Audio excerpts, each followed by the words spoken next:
talk about how important the Iroquois Nation was to the forming of the United States. I don't think a lot of people know it. I don't think enough people acknowledge it.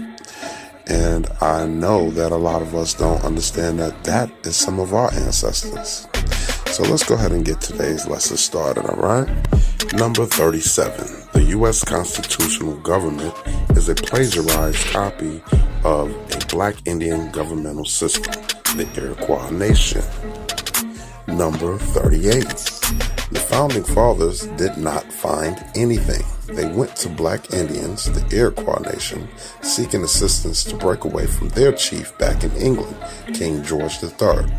The Iroquois Nation taught them their system of government. The only part the so-called Founding Fathers left out was the matriarchy. Black Indian women ruled the Iroquois Nation. So, today, we're going to look at an overview of who the Iroquois were and their contribution to what became the United States and its Constitution. So, without any further ado, let's go ahead and get to it, y'all. The Constitution of the United States did not just happen, you know. As the guns of revolution fell silent and the smoke cleared, what remained was a lukewarm alliance of 13 states inadequately governed by a document called the Articles of Confederation. So divergent were the interests of the states, so unstable was our western frontier, that many doubted our ability to keep on keeping on. We had beaten the British, but could we survive ourselves? In 1786, states representatives met in Annapolis, Maryland, to discuss the difficulties of interstate commerce. Nothing much was agreed upon except that another meeting would be necessary, and so in the autumn of that year, the states were invited to send delegates to Philadelphia to take into consideration the situation in the United States.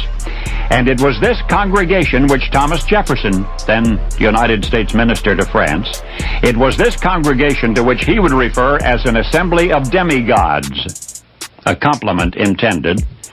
The history books would call it simply the United States Constitutional Convention, for it was there and then that our Constitution was born, or was it really?